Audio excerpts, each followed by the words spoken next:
I'm A.P. Gonzalez, and I'm your moderator today. I'm a filmmaker, both documentary and narrative, but mostly narrative filmmaker. And I'm a writer, producer sometimes. I'd like to introduce you to our distinguished panel. Way to my left, way over there, is Richard Ray Perez, and we call him Rick. Rick oversees a portfolio of Sundance Institute strategic partnerships focusing on nonfiction filmmaking, innovative thought, and stories of change.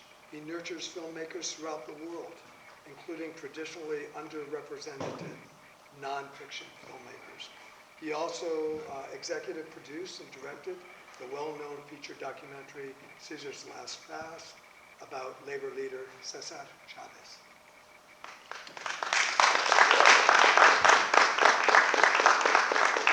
Andy Garrison in the middle. Andy makes both documentary and fiction films. After graduating from Antioch College, he co-founded a documentary production and distribution company. He produced and directed with, is it Apple Shop? Apple Shop. Yeah. Apple Shop films for more than 15 years. His works have earned Guggenheim, AFI, Rockefeller, and NEA fellowships. He's also a professor at the University of Texas at Austin. Lucky students.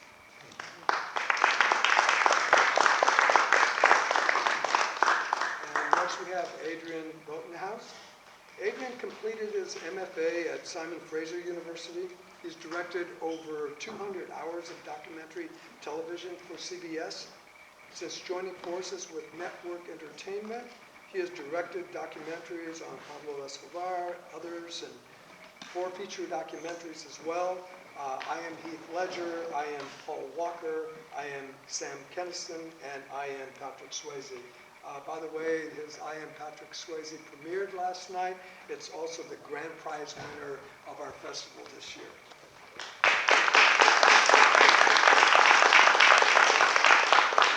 Open with a few questions to our panel, asking each of them to join in, and then after that we will see a couple of clips and discuss some, and at some point I hope to bring your questions into our discussion, okay?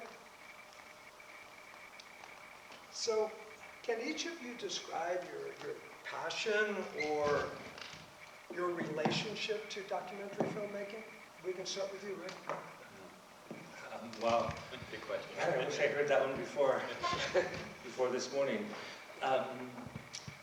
So I think for me, documentary and my attraction to it and my participation in it comes from both its immediacy to the story, because it's in some way responding to the world around us. And that immediacy creates an accessibility for the maker and an accessibility for the audience, because it's rooted in some, real world experience or an interpretation of it. And I think, the audience sometimes are the elite, if you will, and that's not the right word, but it's generally not a very broad audience form. Its power comes from our relationship, that it reflects the real world experience of either a reality we can relate to as makers or audiences, or somebody's real world experience. So I think it's therein that verisimilitude creates this relationship to our universe, our understanding of the world, our human experience. That's part of the, as I said, the accessibility to make it now, because the technology now is so much more accessible than it was 40 years ago. Therein lies this cycle of power of nonfiction filmmaking. Thanks. Andy? My attraction to documentary? Your passion for why you do them, your relationship to documentary in general? I love documentary for a number of reasons, and one of them is that it's always a surprise. You are always discovering stuff, and you're always having to be on your toes because you don't know what's coming next. So that's really exciting. I love the opportunity to meet people, and you don't make films about uninteresting people, so you're always telling these stories or helping someone else tell a story that's fascinating, and it's all about how do you live in this world, and how do you make this world be the kind of world you want it to be, whether that's personally on an individual level or whether that's some sort of larger form of change. So that's a great opportunity for a filmmaker. You just get to immerse in someone else's story and see how to live a life. Very good. Adrian? That's a tough crowd. How many am I supposed to deal with this? Oh, wow. I mean, personally, why do I make documentary films? Well, I can't think of a better medium to connect to people in a truthful way. I started as a photographer, and my father was a writer, so for me I was always very much a visual thinker, and so for me the best way to create or make what I think and share with people is through film. So I just think it's kind of the ultimate art form, and one of the things that you said that I really like is it's extremely unpredictable, and that's really exciting because you can go into a situation thinking something completely different about a person or a way you think they're going to see the world, and they'll turn it on its head, and that's exciting. You can never plan, you can just prepare. A lot of thinking on your feet. Yeah, and it's just kind of amazing to see, really to see the world through different people, but also connect with them in a really profound way, even if they're not from the same walk of life. And so film is my way of connecting with people, really, through work, which is a good deal. We've seen documentaries become more and more popular, Adrian, over the years. Why do you think that is?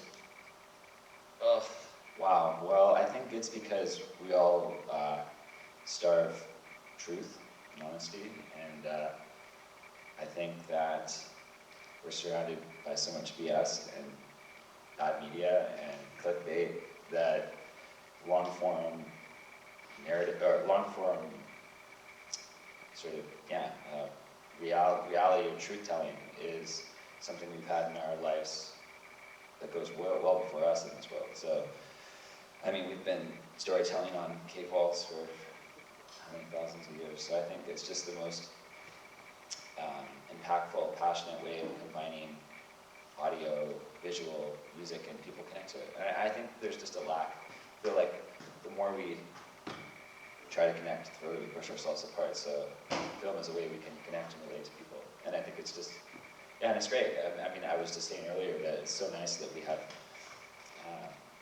more venues for our work, but that doesn't mean that people making films are always well represented. So it's a struggle for the real stuff, the really good stuff that we all look for it to find us. So I think we'll talk more about that. But yeah, it's an exciting time for sure. Andy, how about you? Why do you think documentaries seem to, anyway, being more popular today than ever before? Certainly more than 15 years ago. I think that people have begun to see, to understand that documentaries are stories, they're narratives, and we're profoundly attracted to narratives. We want to understand things, and we tend to see them as beginnings and middles and ends. And documentaries, there have been some really brilliant documentaries. Once the camera got out into the street and microphones could go with it, it really changed filmmaking, it really changed documentary for sure. And it opened up a whole world of a different kind of narrative storytelling that in some ways appears to be the real world, and in other ways is an attractive kind of narrative style. I'm not trying to demean it, but I think that's part of it. And then I also think that the way that media has entered our lives has gotten so much better and cheaper, has meant that more kind of everyday stuff is visible to people. And so when you see it done well, it's kind of phenomenal. So I think that that's part of it too. But you, Rick? So I would agree with what my colleagues are saying, but I want to sort of emphasize that documentaries have gotten really good. The storytelling style is very sophisticated. It's drawing on visual styles that traditionally were weren't part of the forum. The forum emerged out of news documentary, which was sort of in the journalistic tradition. It was a tradition and approach where we captured the world that was out there, but now we understand that documentary also could reflect the world that is in here, from the individual maker or the audience. And with, that spectrum creates immense creative opportunities to then incorporate animation, reassess how we're using archival, and then it started getting informed by fiction films, how we're structuring story, how we're leveraging tropes like suspense. So if you all are familiar with the film The Cove, in some ways that was a game changer for me. I'm like, this is an action thriller documentary. I'm not sure I've ever seen a film like this before. But I think that's an example of the expansion of the form. So that's part of it. And so with all of that, it's like, wow, we're in a whole new game and a whole new era. The fact that more documentaries are being made now than in any time in the point of history because of the technology, so they're just more. Then now there are more platforms. Before it was like, first PBS, the news networks, then there's the HBO, and of course there's now the boom of the streaming platforms. So in all that whole constellation, that's where they've intervened in culture and society on par with scripted films and other forms of media. Yeah, definitely on par. I can remember when documentary was almost a bad word, because if we used it, people thought, ooh, remember those times we used to sit in school and the teacher didn't really want to teach and they would show some very, very boring documentary. Yeah, I would call them video textbooks. Yeah, video textbooks, that kind of thing. But the storytelling has changed so much, and the sophistication is really incredible, and the beauty of documentary filmmaking, the aesthetic value of documentary filmmaking has changed a great deal. So I've got another question for all of you. Our theme for today is documentaries change the world. Do you believe that? And if so, why? That's our theme. Oh, God. I'll start because I've been grappling with this question in my work at Sundance Institute for the last 7 years. And the answer is, it can, they can, and also they do. But the next question is, what scale of change are we talking about? So just as when you read a seminal and important book of fiction or nonfiction in junior high, and you're forever changed, for some people it's 1984, and some people it's The Red Pony or whatever, and you're forever moved, and it has an influence on how you view the world, etc. So certainly on the individual level, we've all seen documentaries and we're like, wow, I see the world in a different way, or it confirms how I see the world, etc. So certainly on that individual level. Then there, on the sort of the opposite end of the level, now what we're seeing that some documentaries are what I would call popular culture social interventions. And an example of that is the Surviving R. Kelly. I mean, that was like a firebomb, and so within that whole spectrum of the individual transformation and understanding our universe to this very concrete prosecution, therein lies a documentary's capacity to change the world. Sometimes it's to influence the world, sometimes but all of that encounters. But social change and change in the world, it's actually a very complicated and difficult thing to do. And so I like to message out that we can't expect documentarians to fix the world, to change the world. Right? So on the funder level, who are funding documentaries about issues that a funder may be concerned about, that's a lot of responsibility to put on a documentarian, for things that were broken for a very long time. And also, documentaries alone don't fix the world. And we'll talk about this more later. But in reality, from a social science perspective, change requires an ecosystem of change makers and actors. And, you know, the documentary in and of itself is not a silver bullet, and the documentarian is not the, you know, the person that we should expect to make that change. And I'm going to ask you about that ecosystem a little bit later. We'll get into that some more, because I've talked to you about this at length, and your ideas about the ability for docs to change the world, very, very interesting. So we'll get into that. How about you, Andy? Well, I thought that was brilliant. Yeah. So trying to build on that, I mean, I feel like documentaries are, the change is cumulative, it's accretion.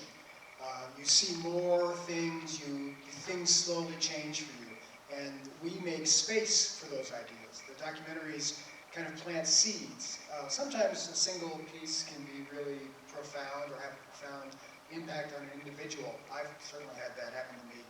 But I think more often than not, it's this kind of situation where, you know, the same way that despair is cumulative, you know, I feel like what we're going through as a nation right now, it feels like this layering and layering and layering of despair. I think that hope is also cumulative, and that's the thing that documentary can do. It can be very pointed, it can also be more reaffirming. There's lots of ways it can happen. But I think it makes little spaces, and I think the more people see things that open up things in their minds, or even confirm things, or even challenge them, the more the possibility for change happens. Very nice. Yeah, you guys have covered the macro so well that I'm not even going to go there, because I'm like, these guys am I in their class right now? They're just sitting over here. Well, for me, I'll just talk about making docs, and my experience of changing the world just through the experience of making the films. I mean, I love that way you talked about it in terms of the spectrum, and I think that's so true, and I think all documentary filmmakers are inspired by other documentaries, and I spent a lot of time watching documentaries. I wish I did more, but we're making them, but there's so many times it's just totally changed my reality, and you look at it around everything else, and you're like, the world has shifted, like, I feel different about everything now, and then you also go, should I believe this?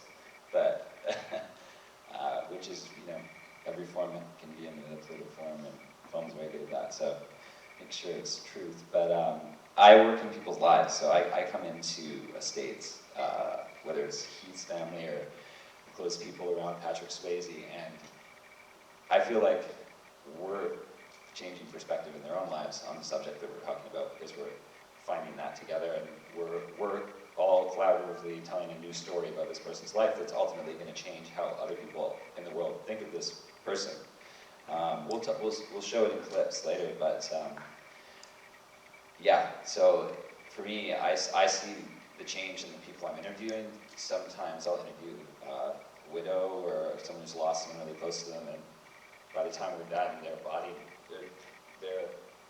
their experience of what they thought they were going to experience in an interview has totally changed, and they look like a different person. So in that way, I see change in the physical around you when we're making something, going from an idea to a finished product, and the relationships that I have with all those people change. And then we're collectively changing how someone is remembered within media. And often media is looking for the best headline to tell someone's life in 3 bites, and is often very skewed, and then that becomes the reality of that person without anyone refuting it. And so often it's wrong. So for that reason, I think docs change the world.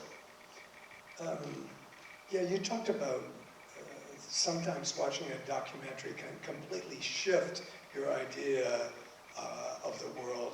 I don't know, did you see the 2-part Michael Jackson documentary on TV? That was just out and out shocking. I don't know if any of you have seen it, but that's something that really has the potential to completely shift the way you think about Michael Jackson, for instance. And makes you stop and ask some questions that you might not even want to confront. Well, it makes you think differently about the whole pop cultural machine and the whole thing that and with R. Kelly, or, you know, you see all the institutions around someone like that are abating this, you know, and helping them, well, you know, let's let it pass, and you can see and how that affects the whole, and you think about it, you're like, wow, that's happening to this guy, imagine the rest of the world, it's sort of stuff that goes on. It's pretty wild. But we're in a shifting time, I would say, post Me Too. And the thing that's interesting in that is we're looking at our own industry quite a bit and being like, and there's so many problems with it, and you know, we hope it gets better and better. But that's another thing, is we're looking back at ourselves a lot, which is an interesting thing. As a film industry, incorporating obviously narrative filmmaking in Hollywood and all of that. But yeah. Let's see a couple of clips, hoping to engage all of you with some questions even along the line to our panelists. If you can hear me up there, I'm sure you can. How about Andrew Garrison's clip from a still unfinished film, but I would like him to talk about this afterwards. It's from a film he's making called Because I'm Here.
His life was complicated. Earl wasn't out. He was born in 1924. He loved other men. He lived in a small community where no one else identified that way. I spent a year trying to edit the film, trying to work that in, trying to be true to Earl, trying to be fully truthful because he wanted that. I just couldn't figure it out. I continued to visit Earl, but I didn't finish the film.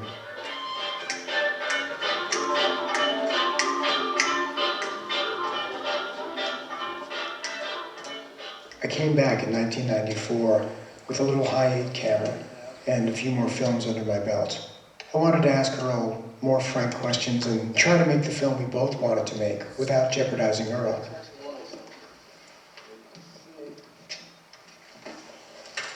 I guess the guys and the girls too. The girls got a lot of masculinity in them, and the boys got a lot of femininity. And, What do you mean? well, they got a part of women in them, and men got a part of women in them, and women got a lot of men in them too. We were talking the other day about whether it's had any, how it's affected Earl and how it's affected the communities. I was starting to talk about just love, having relationships with men, being gay. You want to talk about I don't approve of that. No. Men should be men and women should be women. That is out. And so I don't approve of that myself. And he cannot be a Christian and do that.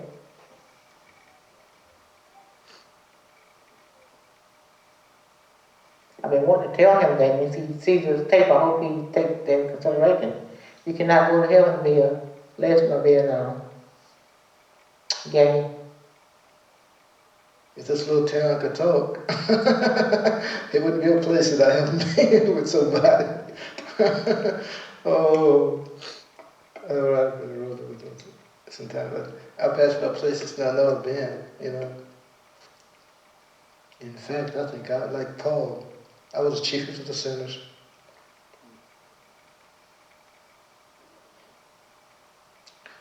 Getting up at night, you know. All I want to hear the car barn, hon, oh Lord, I take off.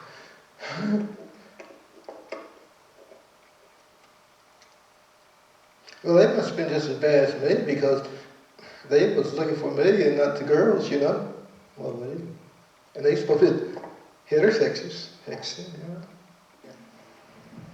I've known Earl since, well, I knew me actually. He used to go to church with us a couple times every week. Spent time at our house, we spent time at his, had vacations together, Christmas together. And I've also known that Earl was gay since I knew I was gay probably, since I was probably 4 or 5. Growing up in a very Baptist home, I always even remember telling my parents I thought there was something a little different about Earl, and they'd just laugh and say, well, he's black. Well, that wasn't the only thing that I seen in Earl. But he always supported me. He never said anything outright, but I remember sitting in church with Earl, and he was sitting beside me, and the preacher was preaching against homosexuality. I was probably 9 or 10, had spent many sleepless nights crying after hearing it 2 times a week for my entire life. And I remember he just reached over and tapped me on the leg and smiled. And that's all I needed. It was an unspoken thing that I knew that he knew, and he knew that I knew, and he was there to support me.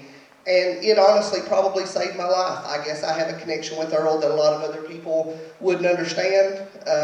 He really, I mean, I look up to him. Always have and probably always will. I do have some of his personal belongings, and I hold them as tight as I hold my own, you know, father's stuff that he's passed away. Earl was a beautiful person, and you didn't have to look very far to see that. I mean, if you were looking at his sexuality, then you looked past everything else to see that.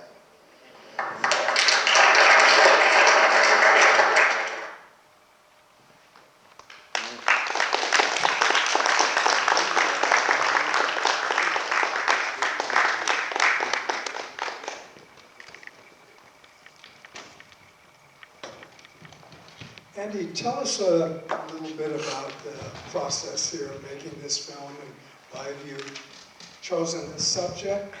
Your films seem to really allow your characters to completely shape the structure of the film. It's them that's creating the structure. Yeah, that's my goal. You know, that the structure, the story is about that person, and that's what has to shape it. But you know, clearly, I will be shaping that. We say there's a beginning and a middle and an end. But the way this started was, I, as a very young filmmaker, was helping someone else make a film in Earl's hometown. I was beginning to work in Appalachia. This town is half black and half white, and this filmmaker didn't know as much as I knew, which wasn't very much at the time. And we started filming there. And she said, "Oh, you have to meet Earl." She lived in the region.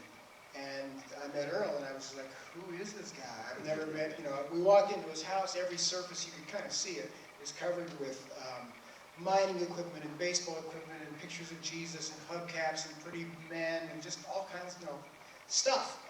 And then he sat down at this piano. It's a 4-room house, and he sat down at this piano, which also had his bed in that room and a coal stove. And Susie said, you know, would you play something? And he's a gospel musician.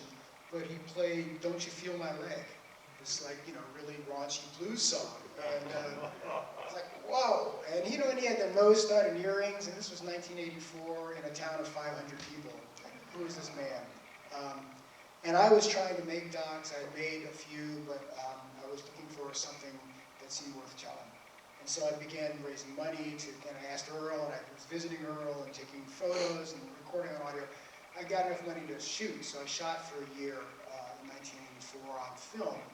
And at the end of that year, he began telling me stories off camera about himself, and then said he was ready to talk about it on camera, about his sexuality, which was an open secret in a way. It's just the kind of thing, well, I don't have to know what's going on behind that door. Nothing then, then there's a way of living together, which is not a bad thing. In a small town, there's a lot of room for people to be different, and people can make space as long as it doesn't immediately confront the social order. But it's a very tight social order there. And Earl came out on camera, and I have that footage as well, and I just couldn't figure out how to make the film at that point without jeopardizing him. And so I've carried this footage around for a long time. I went back and shot some more on a crappy little high-8 camera. It was impressive, amazing. He told me more, but he still wasn't out. And even though he was, at that point, he was 59 when I first started filming him, so he was 69 when I went back. It's kind of maybe presumptuous on my part, but I thought I knew better about what the impact of the media might be in his small town. I was working with an organization with Appleshot, and they had a regular show on PBS. This would have gone right to the local PBS for sure. And I thought, now people are going to have to confront this reality. And there are going to be people, especially in 1994, who are going to feel like they have to take a stand, and it's not going to be pretty, and I couldn't do it. And then years passed, I made other films. Earl passed away in 2000. I had continued to live in the region. I would visit with Earl, but I wasn't making films. Then I moved to Texas, and I did a bunch of other films, and now I'm trying to make this film. It's kind of I think Earl was way ahead of his time, and I think he invented himself in a way that's remarkable. And I think it's a story which will reach a lot of people, that people will learn something valuable for themselves. When I saw this clip, I was just immediately attracted to the subject matter. It just sort of brought me in. I think, Rick, you have a similar, if I watched you. Yeah, and I was talking to Andrew earlier. I was familiar with him making this project before today. And this is an example of the potential power of documentary in very complicated, good ways, right? And the best documentaries have the capacity to impart wisdom, to share knowledge, to help audiences, as I said earlier, either at the individual level or at the collective level, experience some sort of transcendent power. And I am so excited about the potential of this film, and can't wait to see it finish. And there's a moment, we're going to talk about this in a bit later. There's a moment in documentary where the field has been acutely aware of the tradition of who's telling whose story, right? So for decades, we are very concerned, or not concerned, for decades the pattern was that people who had access to the equipment and to the resources to make films, often were making films about communities from which they were not, where they didn't come from. In the worst case scenario, we saw sort of the anthropological and ethnographic films, right? So we were documenting and filming the other. And we're at a moment now where we're aware of that, right? And so now we're trying to shift the perspective so that, because there's a cumulative effect. When you're not telling your own story, somebody else controls it, right? And we're there, and that's good. And I know, Andrew, that you're acutely aware that you're not a gay black man from Appalachia, but this story resonates deeply with you, right? And so now I think, we're in this period of perspective awareness. This film has the capacity to break beyond that into what I might call the post-perspective awareness. Our acute sensibilities of how we are different and how we can learn from that difference and grow beyond it. I hate to out you as a heterosexual white man, but you're grasping to learn, what can I learn from this gay black man, fundamentalist Christian perspective? What knowledge and wisdom and what can I share with the broader world? And you're embracing, that's brilliant, right?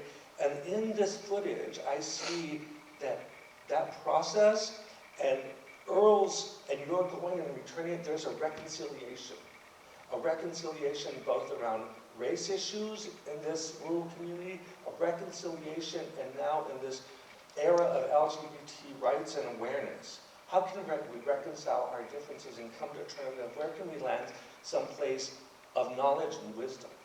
And this is all that. It has that potential on the individual level. We'll talk more like how can you amplify that to make, you know, social change, but I think it's a perfect example. There's complexity in the most wonderful way, because when we understand and reflect on that complexity, we have the capacity to reach a point of greater wisdom. Very nice. First of all, that's a really beautiful clip. I was floored by that. And I think, just to add, I don't want to add too much more because I think you guys did a great job, is the other layer that we see in that film is your own self-reflection and your own questioning the medium, which is definitely a step from anthropological filmmaking to being like, to just be how conscientious you are of the impact of your own work, which is really, it's really beautiful, and I love just the slowness of it, right? And the opening of the individual over time, that you're so conscientious about his life and the impact of your film that it's shaping. It's really beautiful, and I commend your work and the time that you've done to make it. Like, I wish I had. The authenticity, the sincerity. Yeah, it's just riveting. Yeah, so good job. And I think in that and documentary changing the world, that you can see you're slowly shaping the community through your work, through what you're asking and allowing them to speak about, and realizing that you're changing him, which is just good work. Thank you. Very good. Yeah. Let's take a look at another clip. This is from a finished film called Trash Dance, and this film has won many, many awards. And this is just a clip. I wish you could see the whole thing.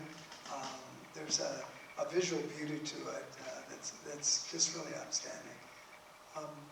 Please roll the clip, please. I'm Allison. I'm a choreographer. I'm going to work with you guys to choreograph a little production with all the trucks. So I need to be talking with you because I think you need to be in it. Really? This lady's crazy. How are we gonna make trucks dance? Trucks don't dance.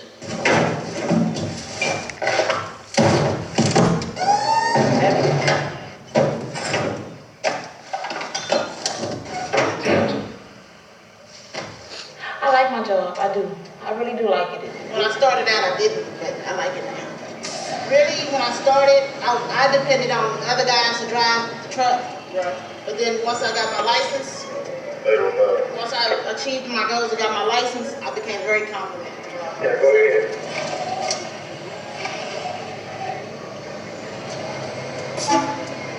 We come in from 2:30 a.m. to 1 p.m. On Wednesdays, we come in at 6 a.m. to 4:30 p.m. And then the rest of the week, we do 2:30 to 1. And my days off, I go to my part-time job.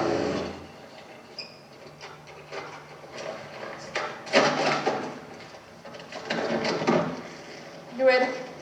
182's change. I work here 3 days a week, Sunday, Monday, and Tuesdays.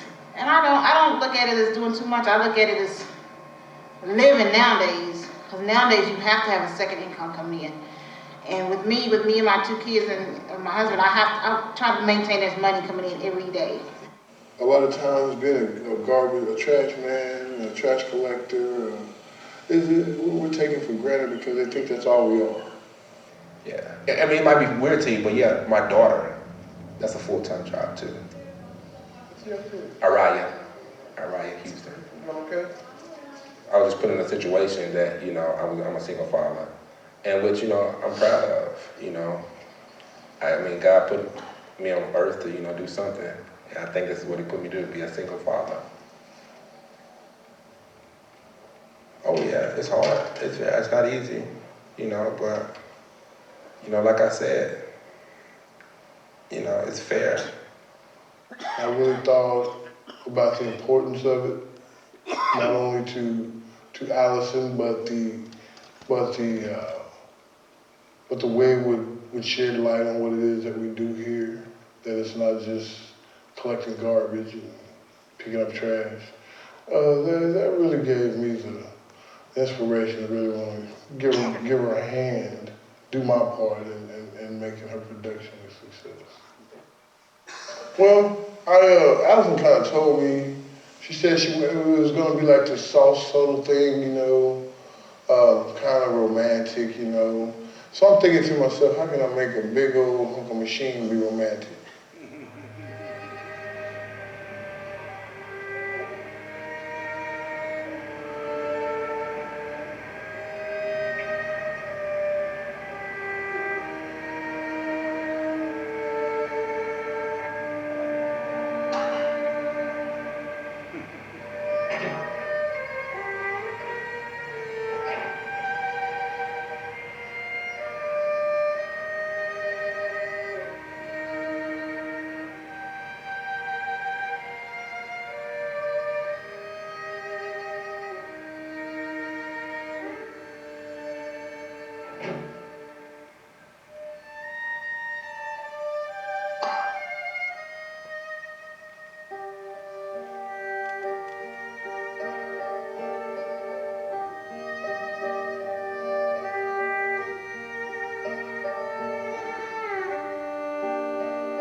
It's about me setting up the possibility for people to show themselves and to show themselves to folks they may never ever see again in their lives in a really personal way, and for people to leave feeling more connected to each other. People that don't even know each other, you know, and it's just setting up an opportunity for all of us to be in this shared moment of, you know, what's Don's life like driving that crane for those 4 minutes, or that's really what it's about.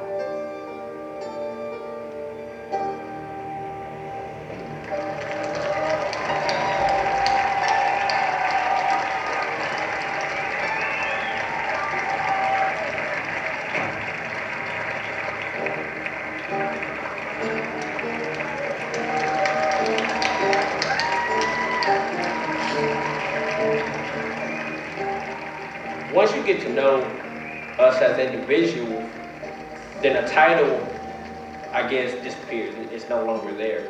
Instead of me being a trash guy, I'm Ivory, or he's Court, or he's John, he's Shane.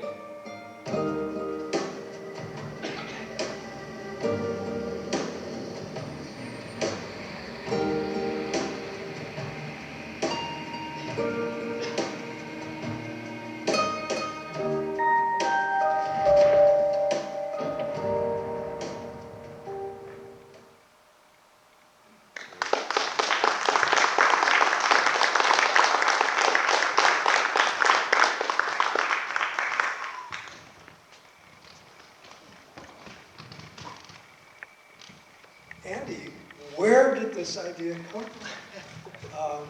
You give such value to people, or allow them to feel the value of what they do every day. Yeah, that's what they brought to it. For me, it actually began with me feeling like my cinematography had gotten really tight, and I wanted to film a choreographer, just wanted to film some dancing. And I had read about Alison Orr. She had done these projects with skaters and with Elvis impersonators. And I just thought it would be fun to do, for me, an exercise in shooting that might result in a little 4-minute film or something. I didn't know her. I was at a party, and this guy said, well, what are you working on? And I said, well, I'd like to meet Alison Orr. He said, that's my wife. I can introduce you. And he went home and told her there's this filmmaker interested in what you're doing. And she called and said, well, I'm going to start working with the garbage collectors in the city. Next week at Tuesday, show up at 5:45, and we can go. That'll be my first day too. And I had never met her. I didn't know how she would treat people. I didn't know how she would be received. But it just sounded amazing. And I grew up, my mother had worked for the city where I grew up, and she was actually a union organizer as well. And she said the garbage collectors were always like the most militant, the most like there for everybody all the time. And so it was an opportunity for me to meet them, and I thought, I knew they would be the story, but I also knew that Alison had a 1-year window, and at the end of 1 year, there's going to be something. There'll be a performance, and there'll be an ending to this film, and whether, you know, she's great or not great, or they're, you know, unhappy with her or happy, there'll be an interesting story that unfolds in a year, and that's how it began. Did either of you two want to comment on this? I mean, it's absolutely beautiful and full of irony that machines can be graceful. And, you know, so often from my work as working for a funding organization, we see, you know, countless, I tell people, whatever film you're making, there's at least 10 people in the world making the same film. And a lot of the common type of film is films about art creation and the potential transformative power that participating in art making can have. We see a lot of this. Rarely can the films actually capture that transformative experience, and rarely are the films as good as the art itself. And this, I would say, I'm looking at this scene and I'm like, that is a very graceful choreography of this, I don't even know what you call it, this machine, and his expression, and it really does illuminate that transformative power, and it's beautiful. And here, this points to a little bit of the challenge that we'll talk about. Yes, this has the art-making experience transformed these people's lives. Your experience making the film transformed your life. On a very craft level, you want to do a new approach to your cinematography, and I'm sure the relationship you built with that, right? That's the transformative power. And when we talk about the larger scale change, herein comes the challenge. I'm looking at this film, and it's reminding me of Man on a Wire, which of course is a beautiful film, right? And, you know, I would venture this, I don't know how many countless tens of thousands, hundreds of thousands, maybe 1 million people saw it. That is such a hugely resourced film. And yes, that gave us an understanding of the power art can have on an individual, and then its making and how many people saw it, the scale it can have. But it's like, that's one of those things that's an example of, look how much it takes for a documentary to change the world. That took like $1 million PR campaign and all this sort of stuff. And you're making a film that has the same potential on a much smaller scale. And it's a reality check on what it takes to hit the same nerve, and what gets amplified and what doesn't. And I think there is in the nut, what does it take for a documentary to change the world? Again, what a beautiful piece. I'm that guy today. What a great guy. I mean, really, no, it's really inspiring, and I think watching people create together is just, it's just that triangle between you, subjects, and the art. Yeah, really cool. So, I mean, I don't think I have anything else to add other than I like what you just said because it's going to really tee up the work that I'm doing, which is totally opposite and is well funded. It has to be. It has to be a lot of resources, and I very much, as a filmmaker, connect with what you do, and would love to be doing that too. But I find myself in a privileged position to be making something else and connecting with lots of people, but totally different. So it's very exciting. This is great. It's interesting. Great work. Yeah, before taking a look at a couple of your clips, Adrian, talk a little bit about how you get your subjects for the I Am series. Yeah. Well, I work with a really great company in Canada called Network Entertainment, and I guess he wouldn't want me to call him my boss, but my boss, Derek, the producer, who finds the funding, and is kind of always 1,000 yards ahead of everyone else, bringing this in, because as we all know, there's something in the rearview mirror, something right now, and something way over there. And he's the way over there guy, but he's also a very creative producer and directed and produced these films before I became part of the company. But short story is, company in Canada, they did really well with a film called Facing Ali, which was shortlisted for an Oscar. They got a deal with Paramount, or Spike as it was before, and this is interesting as well because it shows how the industry is changing. It started as Spike, and Spike was the man channel, like, let's kick it, punch it. Look at these, and then so we did films on Steve McQueen, and you know, all these sort of hero tough guys, and that really fit their brand. Well, Spike, I don't know exactly, I think it was, the last film he made was on Sam Kinison. If you hear, he's like the perfect example of the Spike movie. Overnight it became Paramount, and we're no longer just celebrating men, we're celebrating women, we're celebrating, we gotta be a little bit more, you know, careful with, you know. And so it was a total flip into Paramount, which is great because I made the first film for the Paramount brand in, I don't know, I guess Heath was Spike, which is really weird. Paul Walker. Anyway, we basically have like a 3-picture deal a year with Paramount to make these films. And we look at a lot of, there's a wall of different people, and there's all sorts of people we're approaching. But the big thing is finding an estate or a group of people that have the gold, the archive, the people close to them, are they ready to talk? And that's where I come in. And I'm the guy on the ground that goes and starts meeting people, calling people, and getting them to like, be like, all right, here we go. Like, let's tell the story that everyone has wrong, or I don't know. It's really, so in a way, I'm very excited to show this clip because it's very similar to the work that you do, but just in a different milieu. So, yeah, is that good? Yeah, very, very good.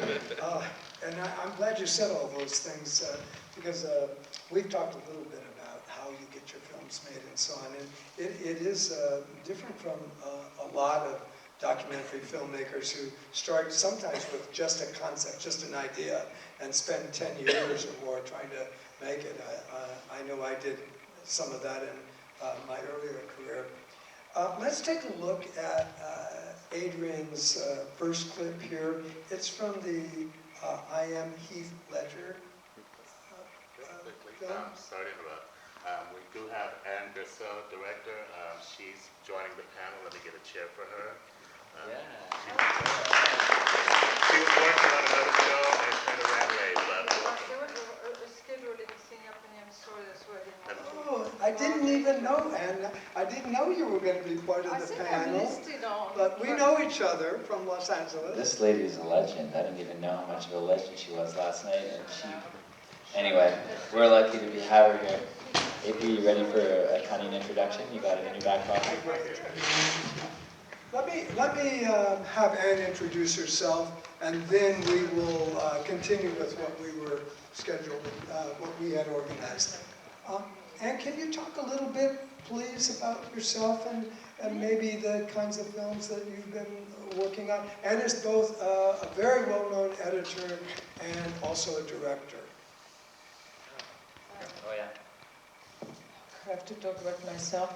Well, yeah, I edited some pictures for Coppola, just to drop a few names.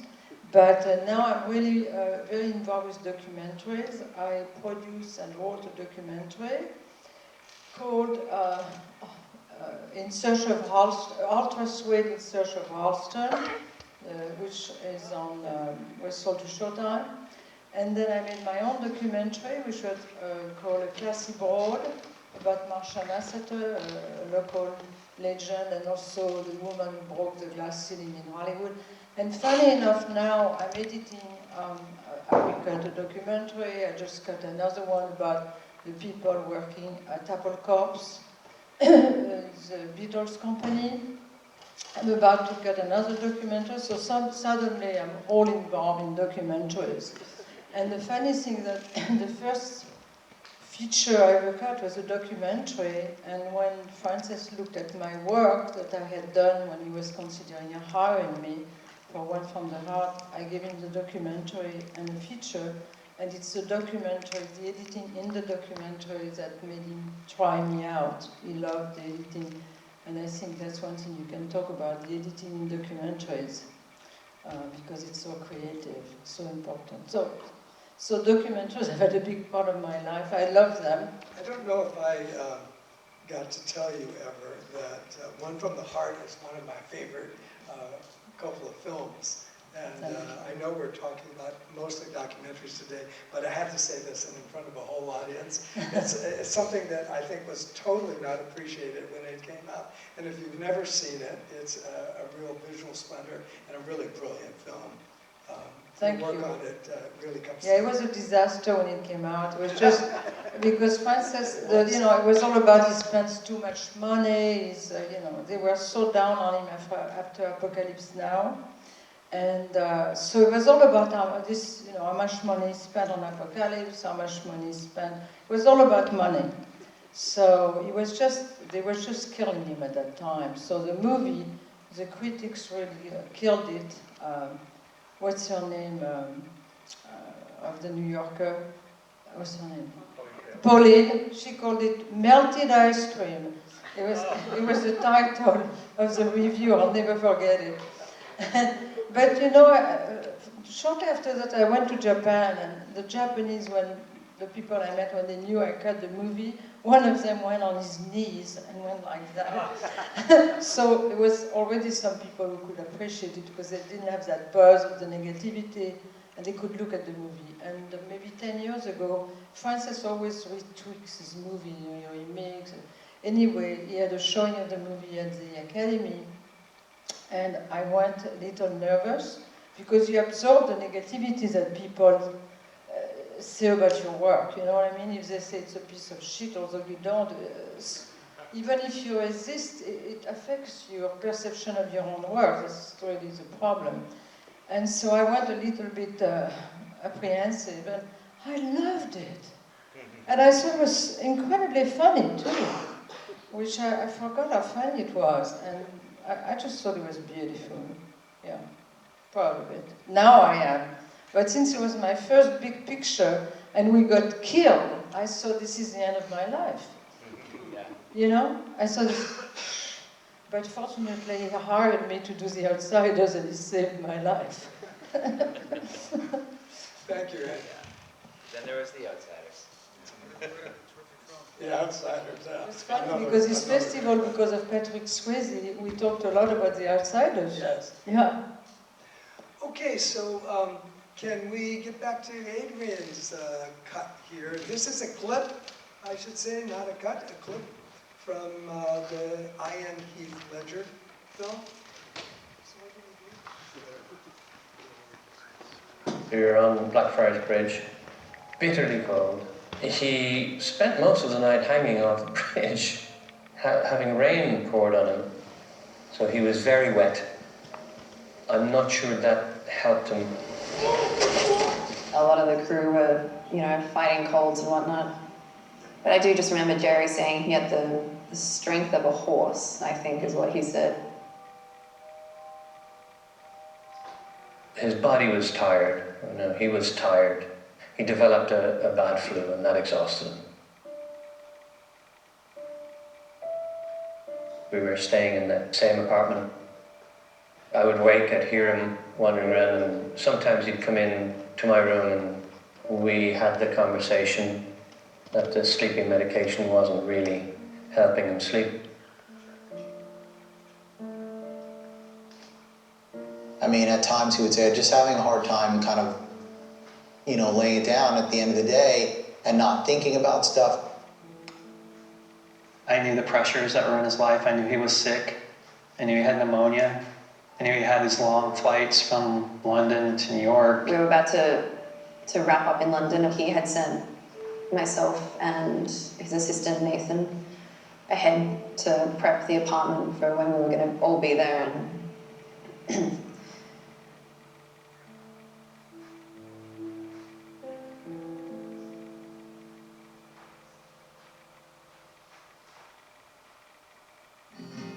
I hadn't talked to him all morning, and it was pretty rare.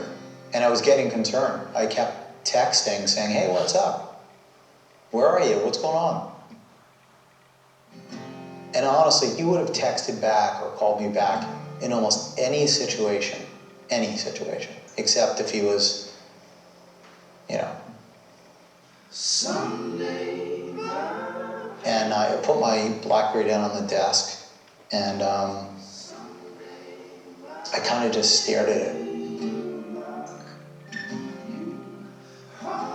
And then the phone rang, and it was his publicist, Mara Buxbaum, and she was crying.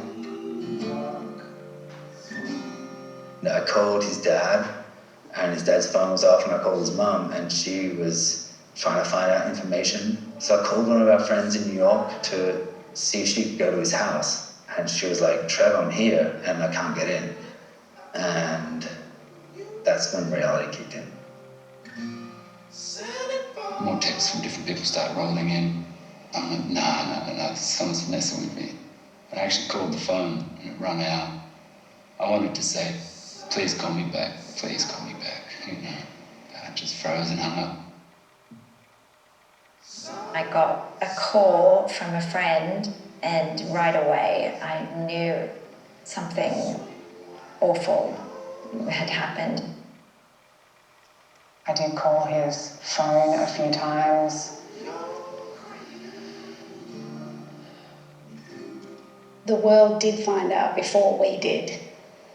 It will haunt me for the rest of my life. I guess we're no different from anyone else that loses a child or loses somebody suddenly. The only difference being is that we had to live our feelings out in the public eye. It was our boy, and it was the world's moment and our private moment, but it was something that we had to share, you know, and sharing that across the world was so hard, you know. That was a very sad day. I just got up and went home. I just hid.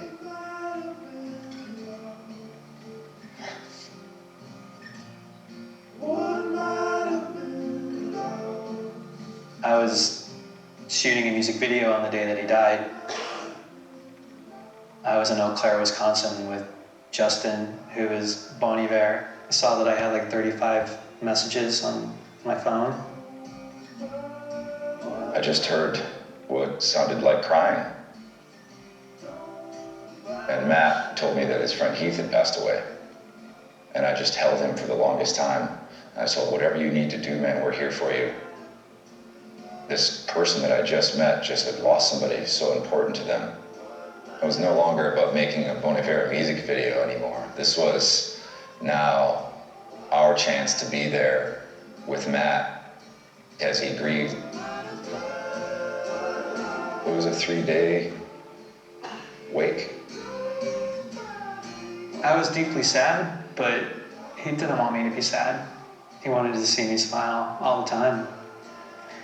And he couldn't have possibly given me more in my life. And I'm very lucky.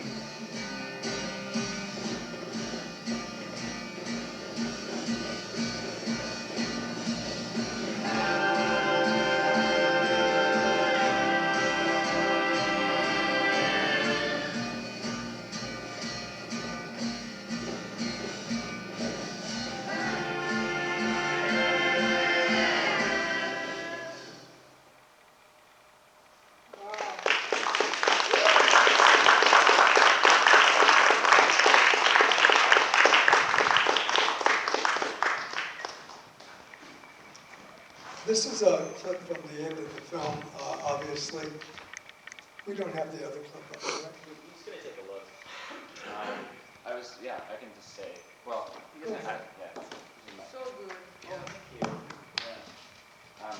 We were actually going to show a really fun clip, I think, about the other side of this, which was the Joker becoming the Joker, and how hopefully we can find it. I wish I had my laptop. I'm sure I could.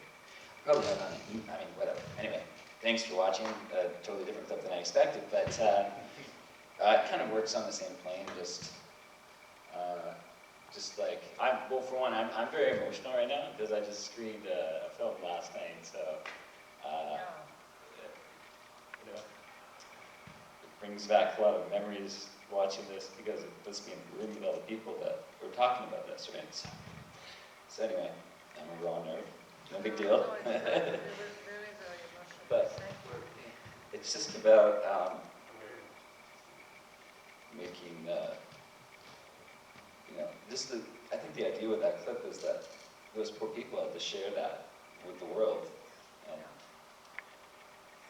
And a lot of your films do that in the I Am series. They're about people who already passed. And the difficulty there is to get these people to open up about something so personal. And in watching Adrian's films, he does this masterfully. Just try to talk to anyone about somebody they've lost, and he gets it on film. So I want to thank you for that. Well, yeah, I mean, I'm normally not this emotional, but I just go through the process of doing this so much, when I especially watching older films, because that was 2 years ago in my life, and that was, we'd make them a lot faster than your films. I made that film in a year, maybe last 8 months.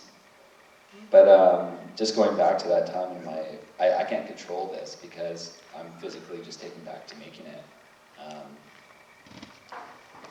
Guess what? We found the clip. Oh, good. I can go hide in the corner and splash water in my face.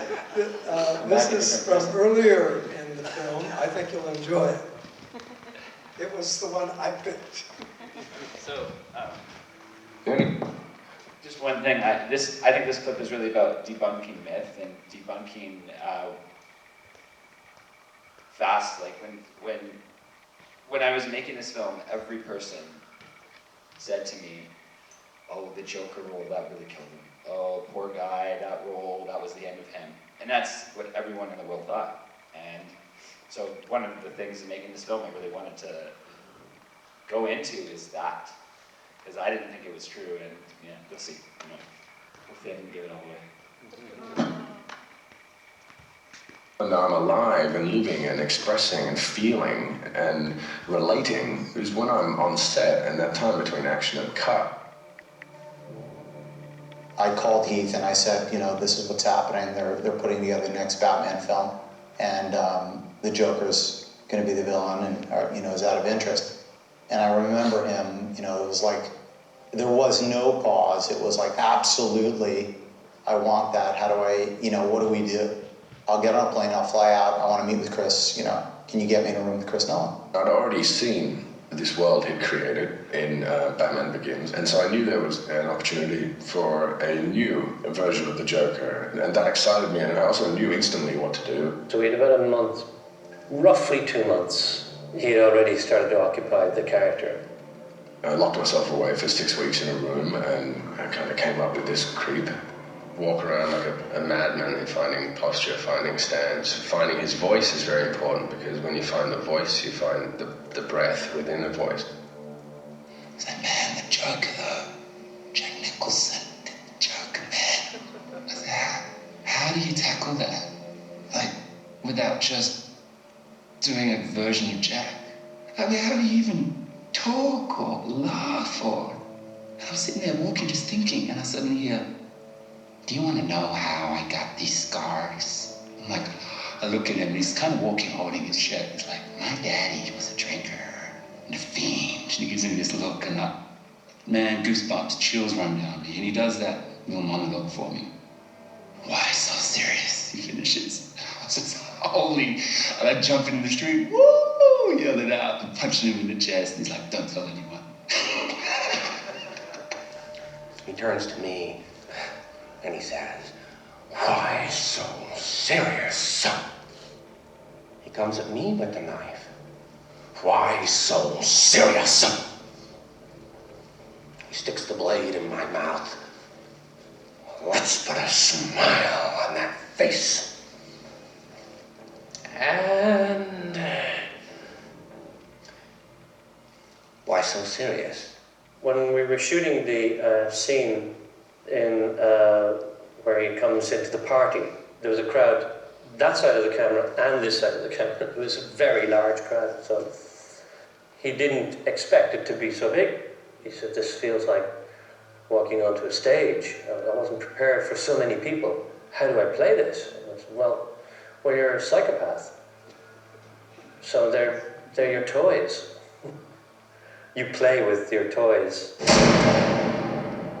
Good evening, ladies and gentlemen. We are tonight's entertainment. I only have one question. Where is Harvey Dent?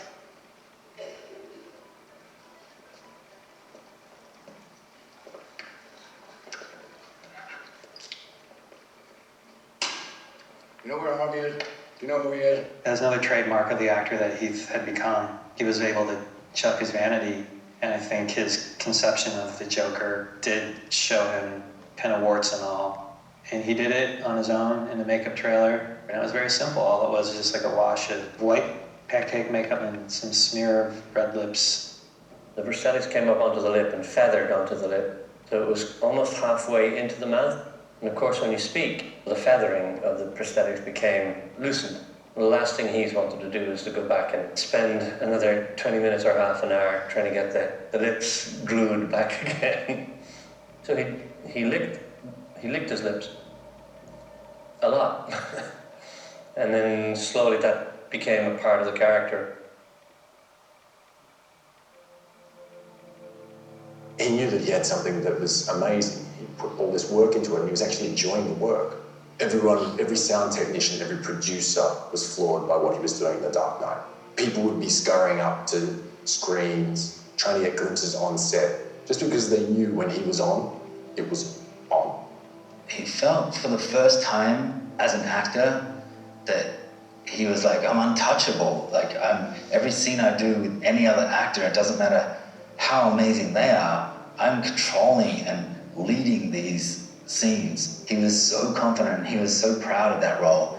He was really excited for that film to come out. It was the first time I had heard him in a long time being excited about, like, this role I've nailed. You've changed things forever. And why do you want to kill me? I don't want to kill you. What would I do without you? Go back to ripping off mob dealers? No, you complete me. You're garbage. You kills for money. Don't talk like one of them. You're not. Even if you'd like to be. To them, you're just a freak. Like me. When he wasn't working, he would come to set and observe and watch Chris because he was so enamored with, Chris as a director and wanted to learn as much as he could about what he was building and what he was doing. A lot of people like to think that it was a strenuous process for him, but he would come off the set and we'd chat and we'd have a laugh and joke, and we had more fun than was respectable for hard-working artists. It was the most fun I've had with a character, hands down. Creatively, it was just it was too good to be true.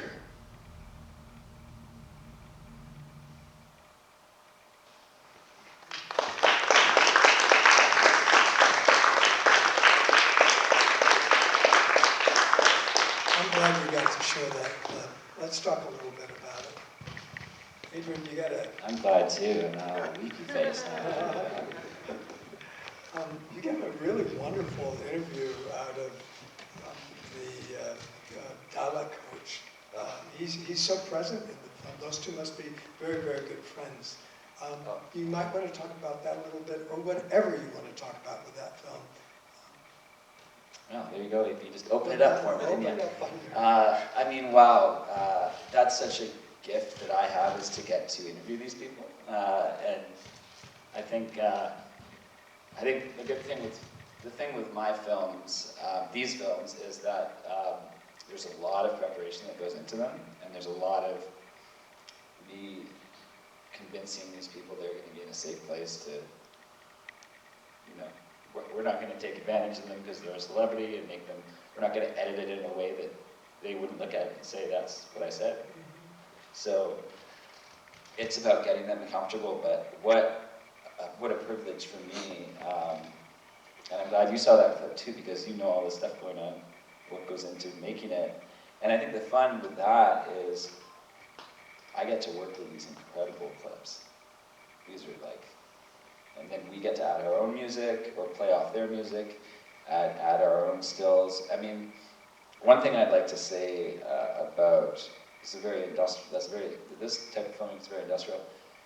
When you're looking at those clips, I was so restricted on what I could use in that film because of Warner Brothers regulations in terms of clip restrictions.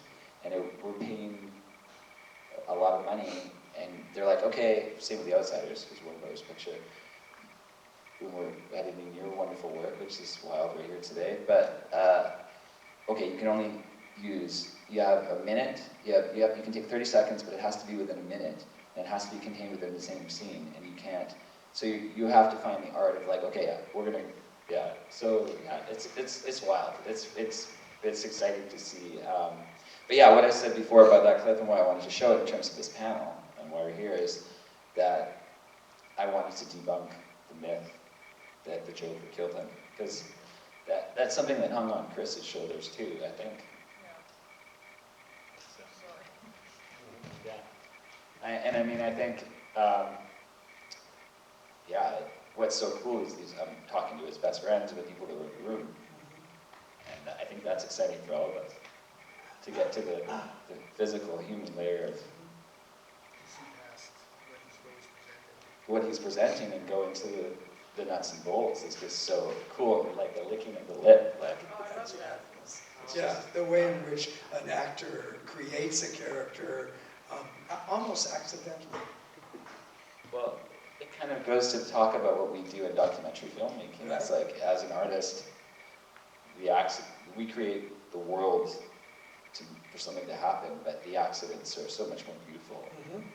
We create the environment. Same narrative film, like I would say, on working with Coppola, I'm sure on set, he creates a kind of documentary environment and then gets all the pieces moving and working together, and then something happens that he could have never thought of. Well, that's how it works actually, which I love. I mean, some directors will do 12 takes and they're all identical, so why are you doing that? But with Coppola, it's an evolving thing, so if you discover something in take 3, then there's what you match up in editing, right?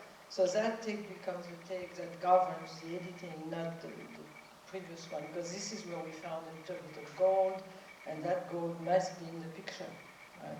What I think that this role was for him was actually, he died after having done the role of his life, where he put everything in it, a glorious achievement.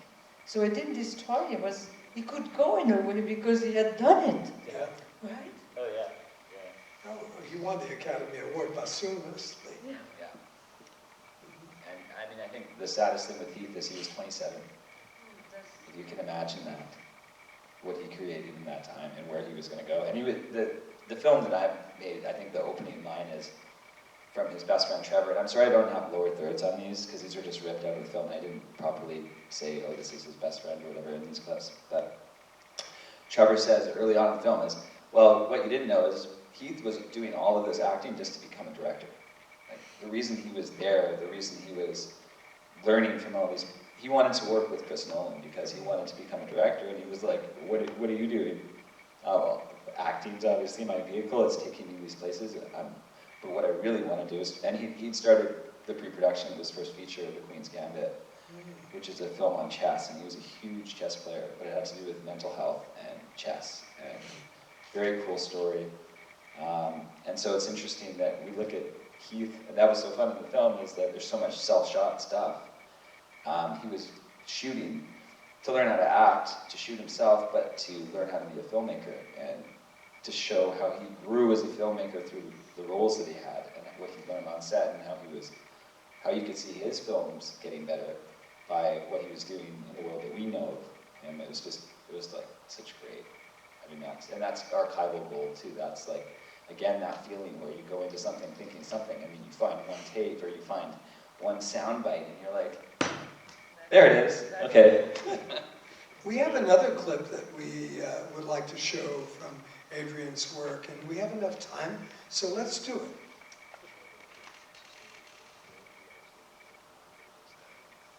It's the trailer? We have a trailer, but we additionally have one labeled clip 1. Yeah. But this is labeled clip 4. But it is. We have another surprise. Yeah. Why don't we just do the trailer? Yeah. He doesn't have to. I have the trailer and I have one labeled clip 1, but I do not have clip 4. Okay, well, let's go with the trailer. Roll the trailer. Roll the trailer. We'll go with the trailer. We're gonna show the trailer, guys. Yeah, so this is the trailer to I Am Patrick Swayze, which was premiered last night, which was wonderful. It's playing again, right now?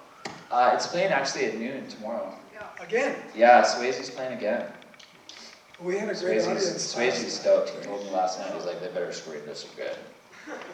So they're doing it again. But we had a great audience, and it was great. It was a great film. 30 minutes. What's that? 30 minutes still there. We only have to... Tomorrow.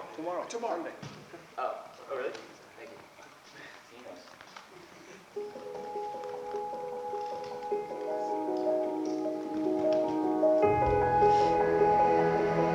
Patrick performed like he had something to prove. He was a gymnast, a world-class cowboy aerobic guy, and a ballet dancer? Really? As soon as we started dancing together, it was just like an easy chair, like a sexy easy chair. He was just this regular guy, and then we had a scene where he took his shirt off. And I was like, oh, okay, got it. It was important for Patrick to be great. It was the way he was raised. His mother wouldn't accept mediocrity in the studio. Step, step, spin, step. He might have been the toughest on himself of anybody. But he often is described as having this sunny disposition. But as soon as he's by himself and alone, he would just crash. I have these demons that run around in my insides. I've done everything in the world thinking I'm going to get rid of them and someday I'm going to have happy. Patrick would have problems with alcohol off and on. It got really, really bad. It's very hard to watch someone destroy themselves. I've always been very insecure and had this not liking myself stuff, yet still gone ahead and taken a chance on making a mistake. You could be dead tomorrow, go for it now. There was an innate loneliness, and I think that's where his art came from. His personality was, I might throw myself around, but I will stand in front of a train for you. And that's pretty good.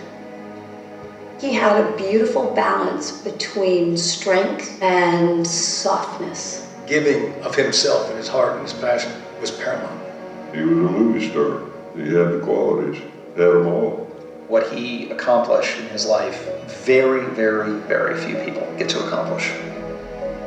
Acting is the first thing I've ever found where you can never be the best. You can never reach the end of that challenge. Adios, amigo!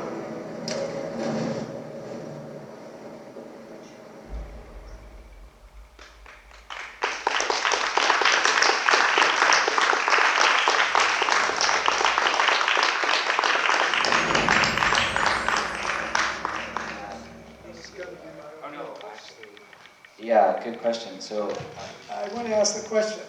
So, Adrian, do you work with the same editor all the time, or only sometime? well, I edited the trailer. Trailers are...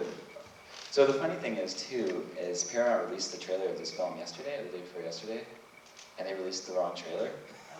So they released their trailer, which they cut, which was like, I was like, I've never seen this trailer before. What is this?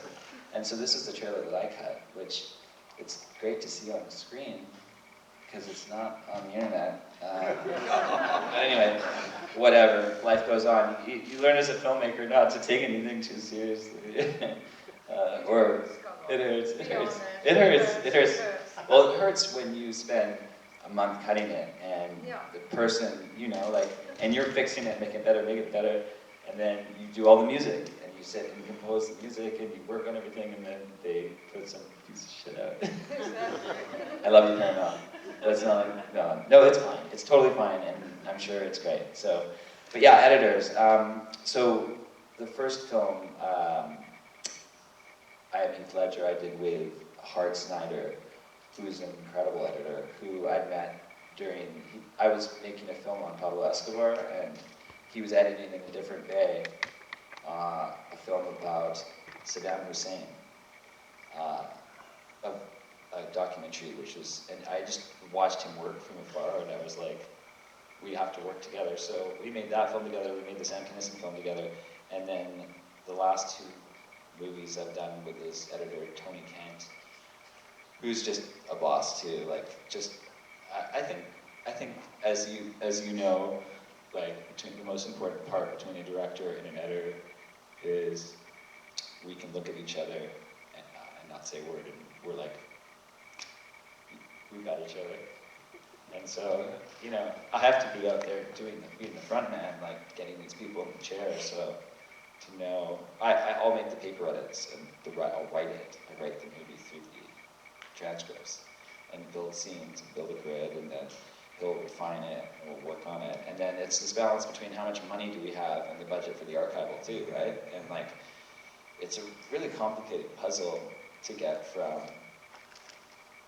a 2-hour rough cut or to a 90-minute finished film. But yeah, editing, I mean, the editing is the flow of these movies. Like, you saw the trailer, but I would say the thing that we did really well with Swayze is there's, in the editing, there's an ease that feels like Patrick. The way it's cut feels like the subject. The dance. Yeah. And same with Heath, it's just finding that kinetic energy or that movement or that contrapposto, whatever you want to call it.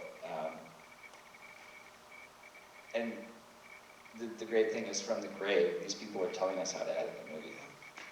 Like, how many times, one experience I had with Heath, we were cutting this really beautiful scene where he's filming all this stuff, making his art. He has all these, he's into this thing, this isn't, I don't know what he's done, but he's gotten into he's photographing all this stuff in his life around him and taking Polaroids. He doesn't exactly know what it is. He's living in this small apartment with this model in New York, and he's figuring it out, and he's scratching on his pictures and painting on them, and he's in this very collage sort of artistic flow and filming it and making editorial decisions. And we had this song laid out, and we had this woman's interview, and she wasn't a great interview. She was a lovely interview, but she wasn't very, we had to edit her quite heavily to get the story I wanted. So we cut her, and Hart had edited it, and I was like, I like that first clip. What happens if you just pull the clip out? Take Heath's clip and just let's pull it all the way to the end. And magic. Every hit of music, every push of the camera cut, and it was just like 4 in the morning, like how long, like 6 days till Tribeca or whatever. We're like trying to finish this movie with an impossible deadline, and Heath is just like up there going, I've got something to show you. You were doing some channeling. Yeah, it's kind of magic, and I think that's why we're addicted to filmmaking, is the magic of not knowing, discovery. So. Great, thank you. I'm going to change the tenor a little bit, or the subject matter a little bit, and talk about where we might be going with documentary films. And here I've got a lot of questions for Rick. Rick, you stated that social change happens in an ecosystem of change. You even said that earlier today when we first spoke to you. What do you mean by that? Yeah, this is kind of like after seeing Patrick Swayze and Keith Ledger, this is kind of like the boring school stuff. But yeah, it is related to some of the deep work that we've been doing at Sundance Institute and many in the field. I worked with a wonderful colleague in the social change storytelling system and a pioneer named Alan Schneider, who's been part of this sort of thinking for decades. But so in the last sort of decade and a half, like I said earlier, that there's some funders that put a lot of responsibility on filmmakers to execute impacts of their films and engage in social. And these are filmmakers who are really concerned about changing the world in a positive way. Ford Foundation, Open Societies, funding a lot of the independent documentary universe. And at the same time, we know from history and social science that, yes, artists individually can influence the world, but to make scale change, that happens from activists and spiritual leaders and social leaders like we encountered in the civil rights movement. There are a lot of players and actors. And so we started to more intentionally think about how can powerful, transformative documentaries fit into a system of aligned actors to really create this social change. And Alan articulated it as the ecosystem of change. And in that ecosystem, for independent documentary, it requires funders or philanthropists, like in the nonprofit world. It requires the storytellers themselves. It requires the people who are on the ground already making the change, because typically they know, I would say they're the experts in what change has to happen for a particular issue. Is it legislative? Is it community building? Is it dismantling toxic narratives about community and people? They're really tuned in on what has to happen in a particular issue. So within these players, how does a powerful film fit into that movement? And these change makers also identify the most important audiences. Sometimes it is a broad broadcast audience that reaches millions of people. Sometimes it is a movement of churchgoers. Sometimes it is a movement of disempowered workers, etc. Right? So that ecosystem of change is really what you need to drive true social change. So it's a very thought process, and sometimes filmmakers will find the individual moving story. Oh, and I want this to, and I'm going to exaggerate this example. This film, I want it to end poverty. I want it to end hunger, right?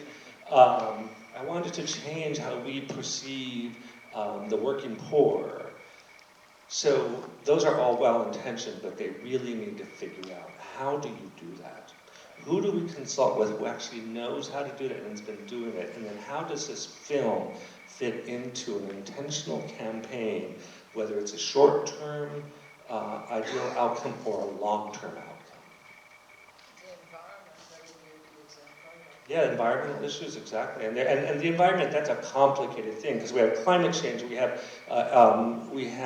environmental justice, all these, and those affect different audiences. The most important audience around climate change are policymakers. There's a consumer component too. We can fly less, we can bring our own shopping bags, right? But scaled impact on carbon reduction, right? There's only so much consumers can do. That's a bigger policy issue. And that policymaker, global policymakers are the most important audience for films relative to that. And a good example of an effective film, both at the sort of the policy level and the individual awareness level, is Inconvenient Truth. Yeah, you've also said something that's very similar to what you're talking about now, but I would like to hear you talk about it a little bit more, that hope is not a strategy. And I like the phrase so much, I wanted to ask you more about it. I mean, so many filmmakers probably have come to you with, they are going to change the world with their films. So can you talk about that a bit? Sure, and I can't say I created that quote. It actually came from my partner, Gary Thompson, came home one time, and they were doing some strategic planning around IT policy where he works. And when he said that hope is not a strategy, I'm like, oh, actually, that social impact campaigns around independent film take a lot of thought. I didn't want to, I actually have like these whole graphics and stuff, I just didn't want to like come and show up with a PowerPoint, you know, because it totally would not play against the Joker.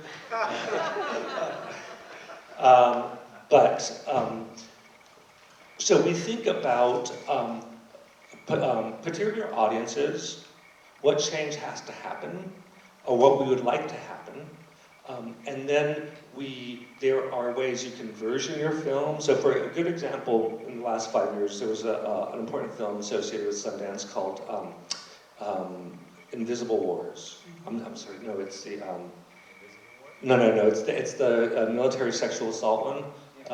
Invisible War. Yeah, okay, yeah, because that one sounds like the Jeremy Scahill one, the Yemen one, but yeah, so it's about military sexual assault. And the problem with military sexual assault is the way it was adjudicated, that the alleged perpetrator, it was that the alleged perpetrator's superior would decide whether the perpetrator was prosecuted or not. So the filmmakers made this film to point to the rampant, you know, lack of prosecution and accountability around military sexual assault. And they got the funding to do it. It premiered at Sundance. It was on HBO. It got a lot of, you know, sort of buzz that way. But they knew the most important audience was a specific congressional subcommittee that had the power to change the law around the adjudication of military sexual assault. They know there had been a bill that had been stuck in Congress for years and was rolling around. And so they got together with a team of people working on the issue in DC for a coordinated effort to get a 20-minute version of the film in front of that specific audience. They knew that they couldn't get a 90, because people wouldn't watch a 90-minute feature documentary. To get that, a 20-minute version of the film in front of that audience, synchronized with a reintroduction of the bill to really start driving it home, right? That's a strategy based around this sort of fulcrum of what has to change, right?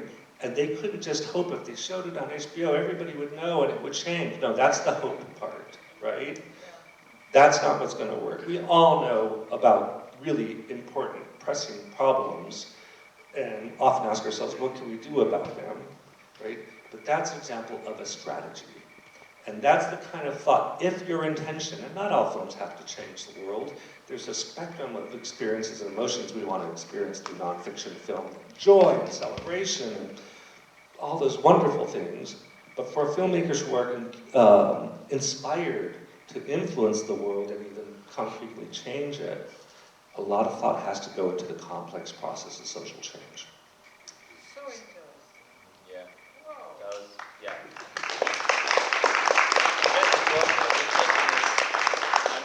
It's important too, and I think just to say, I think I love that film, and I actually had a chance to work with those filmmakers to bring it on a talk show. Yeah, to bring it on a talk show with Jeff Probst, who was the host of Survivor. He had a talk show, and I was the field producer. We brought them on, and I went and did a story of a girl who had become homeless in Houston because of the trauma, the traumatic legacy. Yeah. So, I mean, I love those films, but when I make, and I'm not demeaning myself. I'm just saying it's very similar. There's a human experience. Yeah, we have to entertain people, and that's important in our society. But it's not just entertainment, right? There's a transformative experience about the process of an artist, right? The tragic consequences of imposed pressure and trying to live up to that is just as relevant, because ultimately we mostly experience life through our individual experience. Right. Yeah, no. I think that you have to really look at, don't diminish your work, right? Because it's so beautiful to see this life up there. People who we think we know, but we only know this kind of cut performance. And then you show us a life. You know, you show us something behind it. You show us an ecosystem. I think there's lots of room for lots of different kinds of documentaries. And going back to what I said earlier, it's incremental. It's like additions to things. I was in this political media collective, and we thought we were going to use media to change the world, and it was going to happen like 3 years from now. And Ellen Schneider was in that same group. We worked together. She's seminal. She helped us refine the ecosystem of change. She's worked with a bunch of tools with us around how do you define who you want to reach. You want to reach the choir, just outside the choir, beyond the choir, way beyond the choir. And at that point, she had just gotten out of school, as had we all, and she was only there for 6 months, but she was like frustrated because things weren't moving fast. And we all were frustrated, but we were making really interesting films, but they didn't change everything in the world. And it's taken me a long time. I mean, part of the attraction for fiction, and I think you're working both in fiction and doc at the same time with the work you're doing, is that we change something inside of lots of individuals. You know, it's not everything is going to be an impact campaign. A lot of it has to happen just with individuals. And I think that's, you know, I've had profound changes from a piece of music or from something I read or from a movie. And that's the kind of beautiful thing about having all this work. I want to add to something else, Adrian. I think you're not recognizing that in watching your films, what it helps do is dismantle audiences' notions that celebrity is an idyllic life. And it's very easy for us to see, oh man, they're famous, they're rich, and etc. But you actually realize that they experience suffering too, and sometimes their suffering is disproportionate to everyday human beings, right? And I think that's actually a societal function to dismantle our notions of what it means to be a star or celebrity. Yeah, definitely. And so, Rick, I want to talk a little bit about inclusive and representative films in our society. Do you think films are becoming more inclusive in the subject matter and those who shape the narratives, or not? And if not, what do we do to change that? And the answer is both yes and no.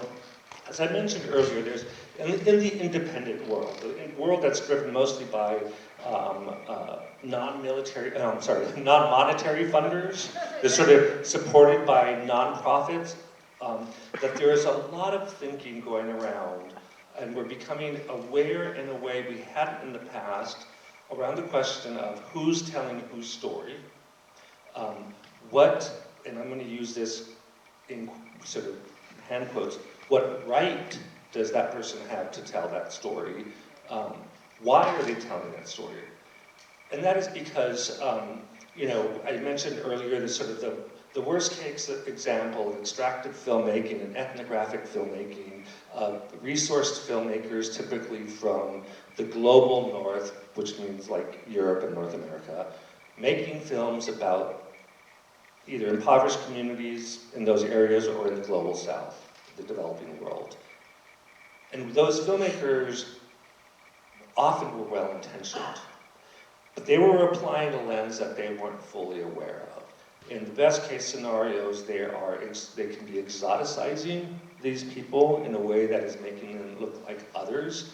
And the worst case scenario, as I said, is sort of extractive filmmaking, but there is also a term that emerged called poverty porn. And so the people in front of the camera ultimately didn't have control of their own representation. I could say that for many films, and I was, you know, I love the field of anthropology, but rarely did I see those types of films where the people represented were typically expressing joy, transformation, wealth. It was often their misery. And that's a problem, because that is the perception and the image that was broadcast to the world, and that we forever associate those images with those communities. And then that replicated itself as stories in the US. Stories we see about poor kids in the ghetto and life in the ghetto. It is, well, again, well-intentioned.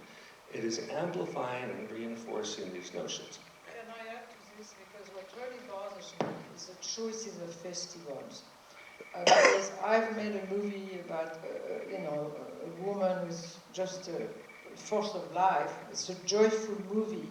And it's a really good movie, not because I did it because of her, who she is. But the festival all choose like what they call meaningful or sad story. So if you bring just a celebration of life, you don't get chosen. I think that the choices really have to change. Well, also, yeah, so this lens also translates to the curators, right? Yeah. Like, we also understand as this community being poor, impoverished, etc. So we're going to choose the meaningful films that reflect that. Now, that's been the tradition. We are acutely aware because there are more filmmakers of color making films than ever. And they are saying, actually, we would like to control our image and we'd like to control our story. So that's a positive, right? Here's where the challenges come in. The pool of resources hasn't increased.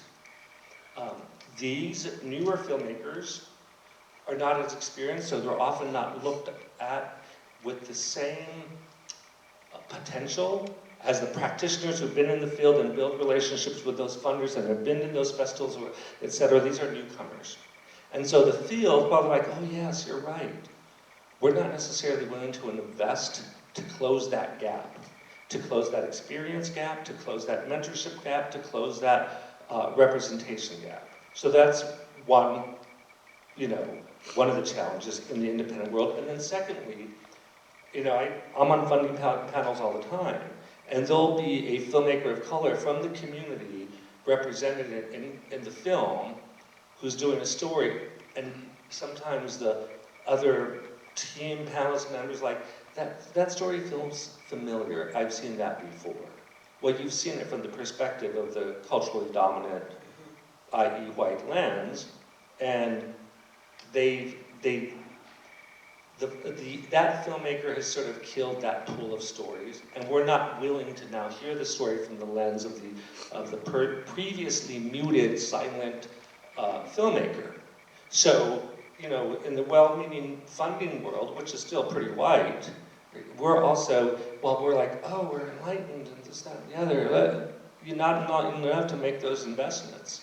And we have our own biases that we're aware of, no matter how liberal we are. Because again, we want to see, I want to see the black struggle, or I want to see the Latino immigrant struggle. I want to see kids in cages, because that's so horrible. Well, I'm Latino, I'm an immigrant. Unfortunately, I haven't been put in a cage and deported yet, right? But, there's a bias to want to see that image. And so that's a problem. So that's in the independent non-profit sector perspective.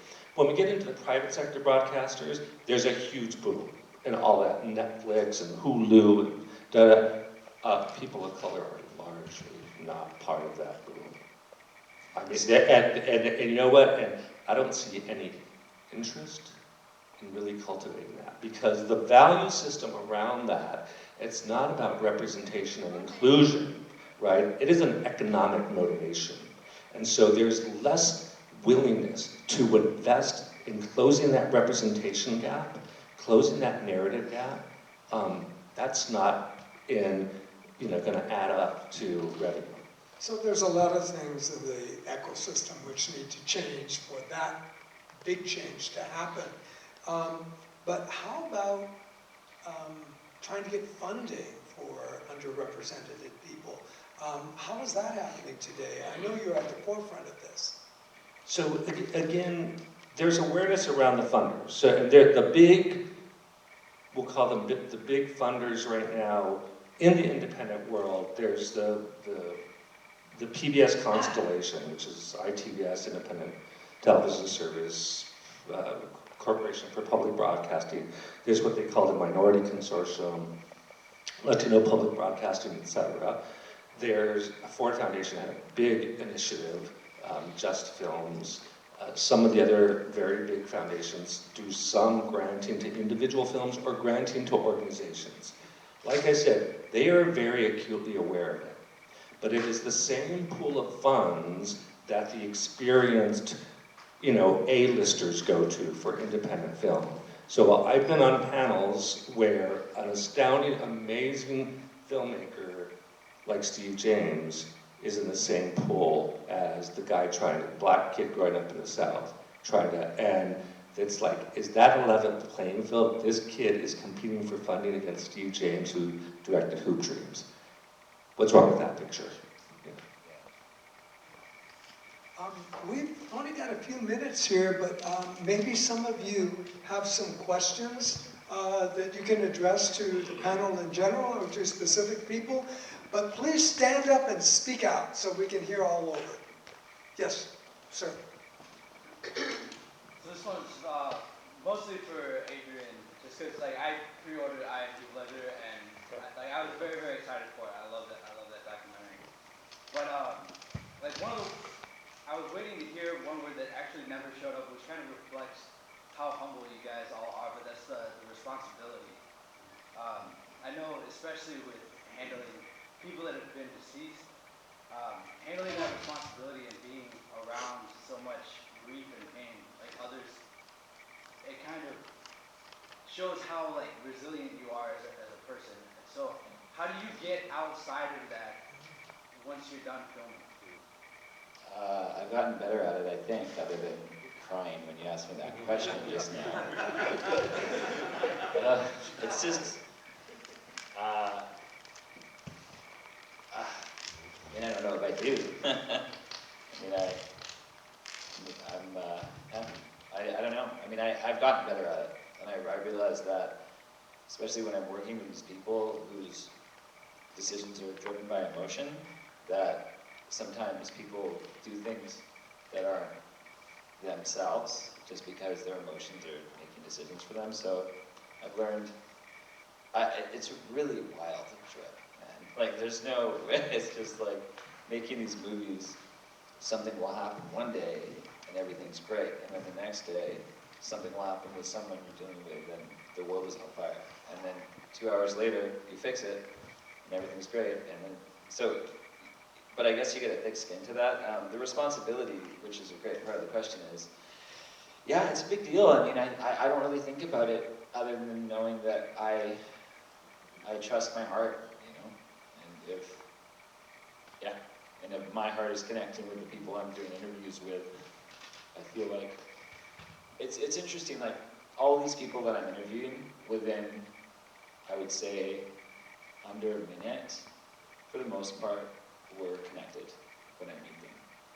Like, we connect, and they realize, or there's been some pre-production knowing what they're going to talk about, but they know they're safe, and then we're free to explore whatever we want. And there's so many times in these interviews, like some of the interviews, I interviewed Lisa and Emmy for the Swayze movie for 5 hours, and like, when I get so fortunate to do that, or 3 hours here, or sometimes with Sam Elliott, we had 17 minutes, but we used a lot, so.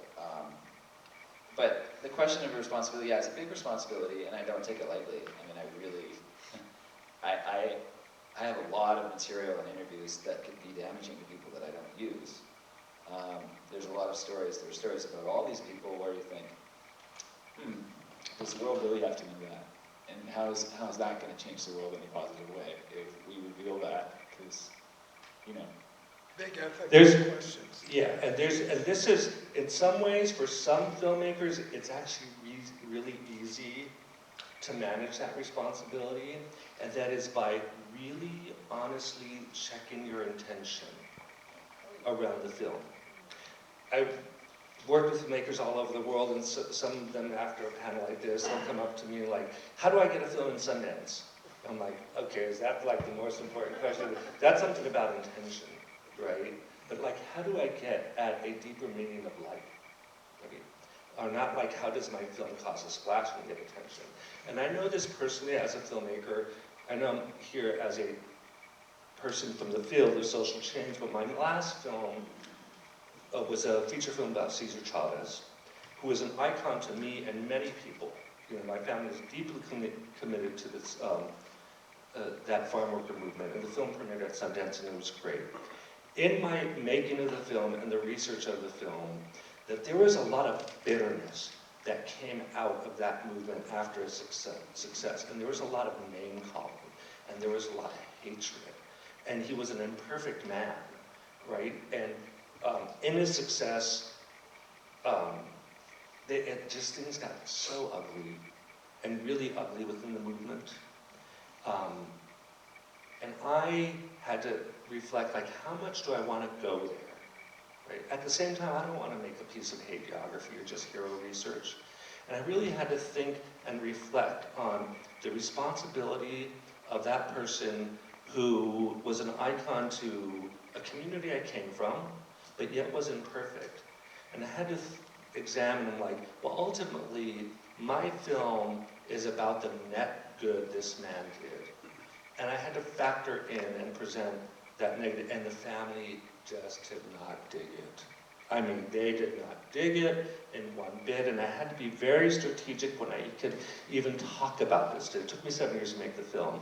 I did a round of interviews early on, and I knew I had to go there, I knew I had to go there, and it wasn't until the last set of interviews that I had to sit down and say, we have to go there.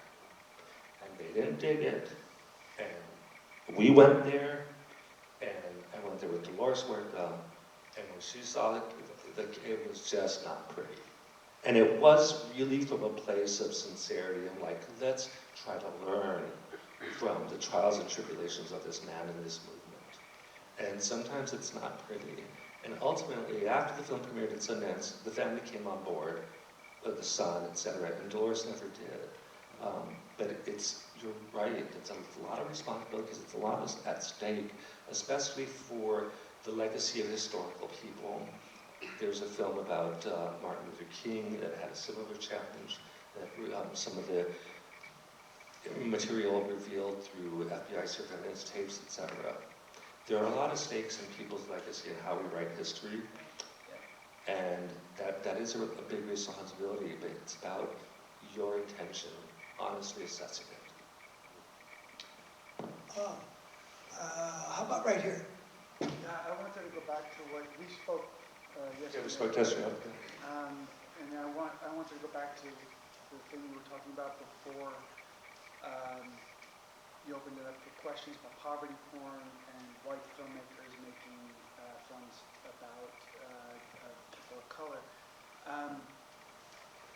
Whereas it's true, in my opinion, of course, people of color should tell their own stories, but as documentarians, I'm a white man, as documentarians,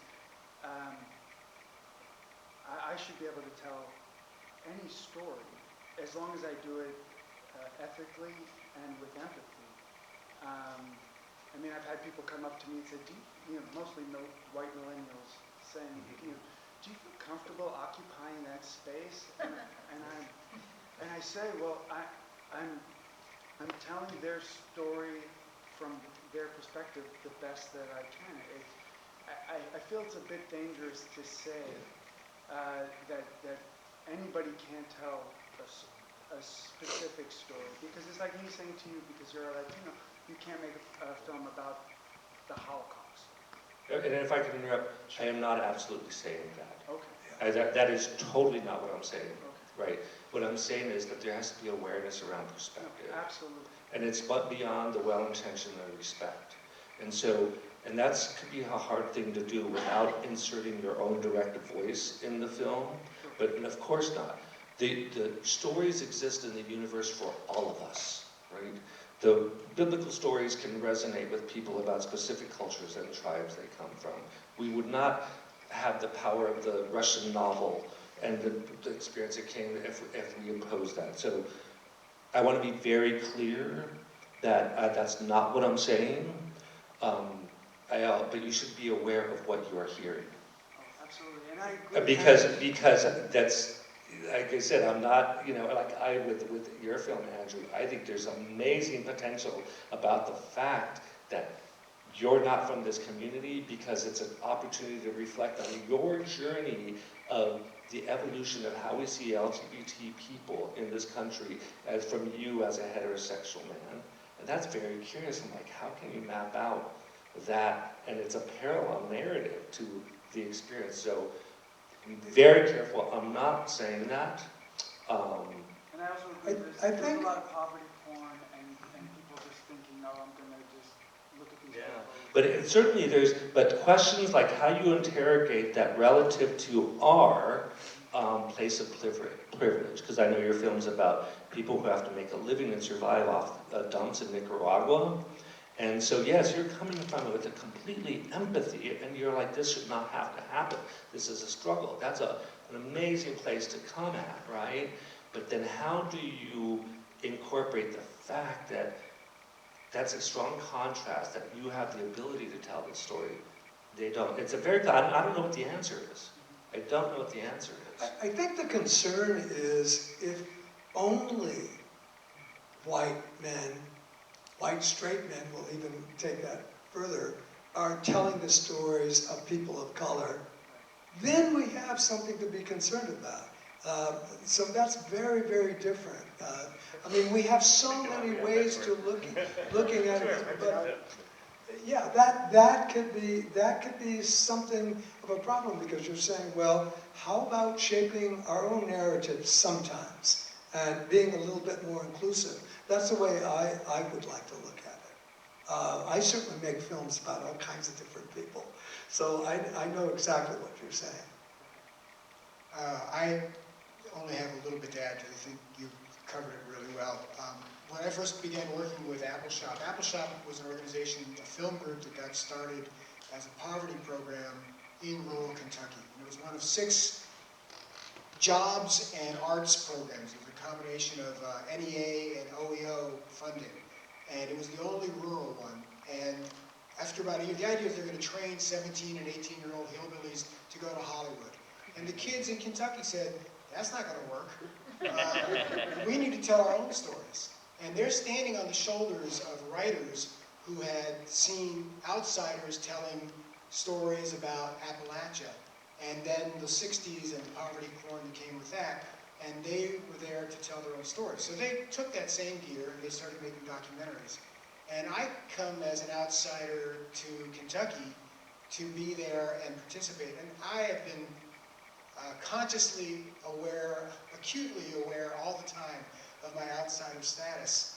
And at the same time, I had to fight a little bit with them about, is it okay for me to be doing this? And I think it's always a balance. I think it's good that you're questioning yourself. I think it's really important, and you can't, despite the idea of intentionality, you can't, like all the idiots in the world have said, but I had good intentions. Those are not good enough, but it's where you start, right? And you also check with people. But at the same time, there has to be other people making it. We have to make the opportunities for people within their own communities to be telling their own stories. And that's a fundamental thing. It's really important. You had a question up there. Somebody stood up and really, yes. Yeah, well, first of all, I want to thank you all. This has probably been one of the most informative panels I've ever watched. So I want to thank you, San Antonio, for putting this together.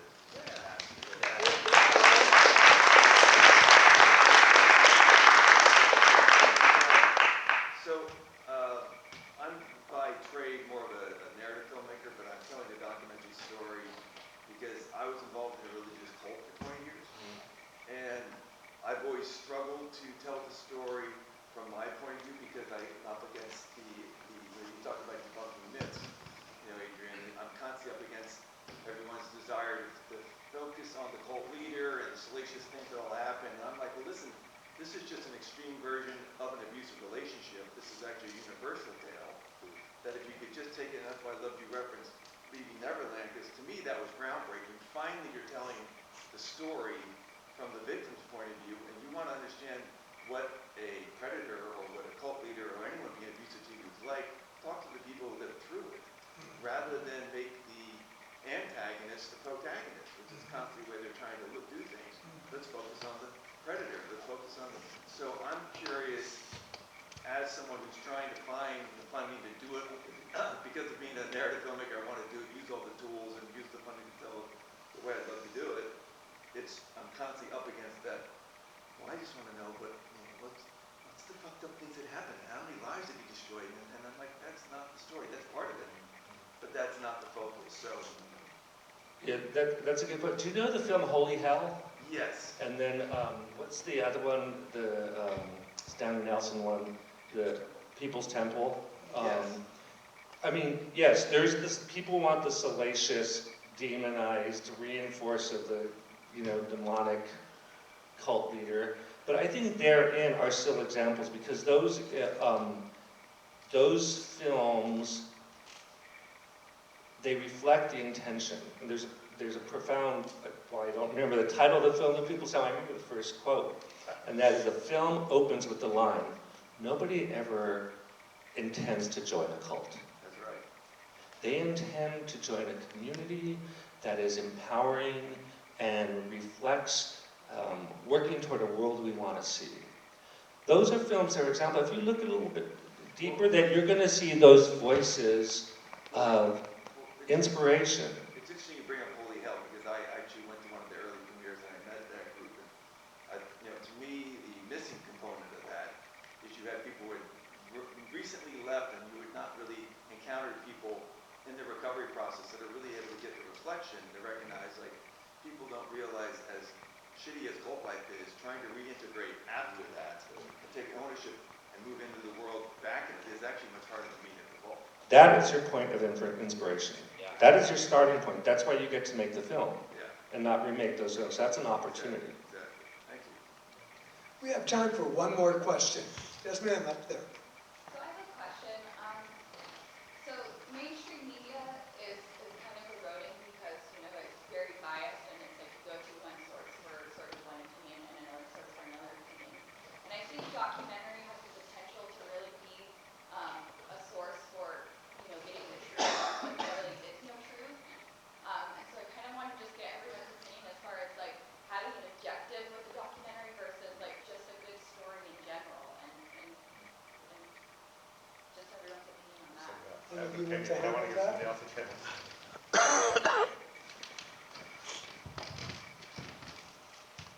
Well, I think, wow, I mean, that's a tough question for what I'm working on now. There's a lot of stuff that we're not presenting today that I'm working on that is, but in terms of the films that we saw that I made today, I think my sole objective is to get to the truth in someone's life, but also not destroy their legacy, because that's just as it's important. It's such an important question, because, and that's why when I work with these people close to someone, it would be way worse if I made a movie about the person and didn't talk about the bad stuff, because they would all be like, the person that died wouldn't want it that way, because you're not telling them their whole truth, and you're just perpetuating a myth, right? And so I think that's, I don't have agenda. I have an agenda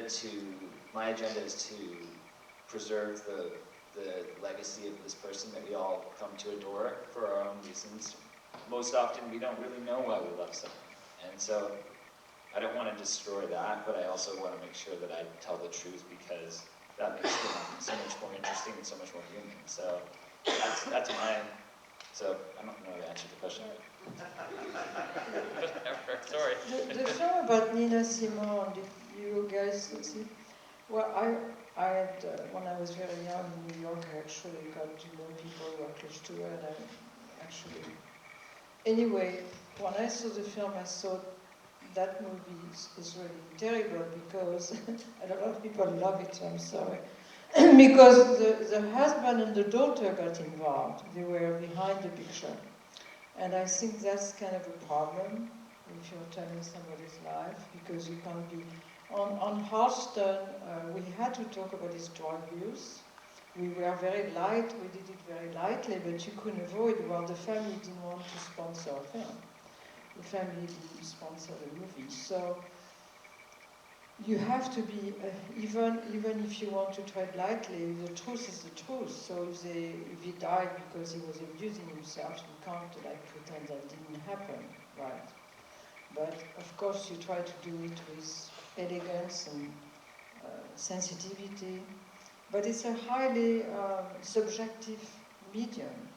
As objective as you want to be, you are bringing yourself, your taste, you choose when you tell over somebody's life. You are the one making the choices on what you're going to emphasize. You look at the life and you see there is this, there is that. I like this. This should be part of the film, so I'm going to put that. So you're constantly putting yourself in the choices. And that's the only way a movie can be made. That's true in fiction, but in documentary more so, right?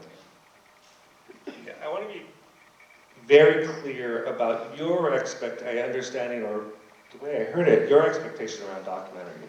Yes, there is a part, and documentary now is really sort of morphed into what we might call nonfiction film. But there's a part of this arena that is rooted in the journalistic tradition of the documentary news. That's a very small slice of the sector. And we cannot put that responsibility for documentary conveying truth and fact in the world of fake news and corporate interest. No, I would say we have to look at it all now through the lens of nonfiction, that some components of a story could be amplified, exaggerated for dramatic purposes in the way that a nonfiction memoir or autobiography can be, in the way that reportage is, etc. And we have to dismantle this notion that documentary is pure factual, and what it once was in the news documentary tradition, it has to be looked at through the critical eye of media literacy in the way that we're going to filter what we believe and don't believe in Facebook, through the internet, and even through the traditional journalism outlet. The documentary no longer can hold that responsibility. Andy, did you want to say? Well, I'm just so blown away. That was a great statement. This guy every time. This guy is unbelievable.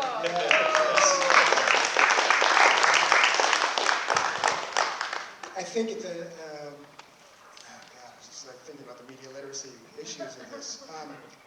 Just to reference Trash Dance for a moment, I had intentions with that film. The intention was to show the lives outside of work of the people who are doing this and to kind of bring these people forward. The vehicle was this art project, and the other intention was I really did not want to make a film about a white artist going in and working with these people of color and saving them. That art is saving them, because the fact is, all of those people had full, rich lives and did not need this choreographer to have that full, rich life. And to the extent that they're transformed, it had to do with anything that can happen when people really get together and contribute what they've got to something. And that's what unfolds in the film. We get to meet people, but they've got, there's musicians, there's jam dancers, there's all kinds of people who bring their gifts together and add it to this woman who made it happen. She's the catalyst, but they've all come together to make this thing. And that was beautiful. That was incredible. So I find that in a lot of my films, it's about art as being a vehicle for personal power or for change in the world. And I didn't know that until I looked back at what I was doing. But I believe that's really true. And I think that when people engage with other people and make things, and that can be a lot of different kinds of things, there's tremendous power. And that, so as a filmmaker, my intentionality is to bring that forward and to try not to have a message that I'm sending out all the time, but yet, I think in my heart, I have this message about, what's the way that we can all take power in our lives and help each other. I'd like to thank our panelists here and give them a big round of applause.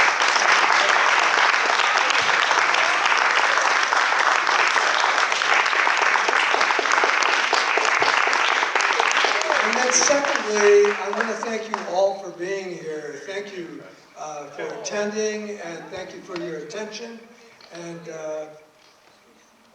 we hope that you continue to come to the screenings here at San Antonio. And there's another couple of days, and that we'll see you next year. Thank you. Can we thank, let's thank our moderator too, AP, who did a wonderful job. And to you all for coming this morning.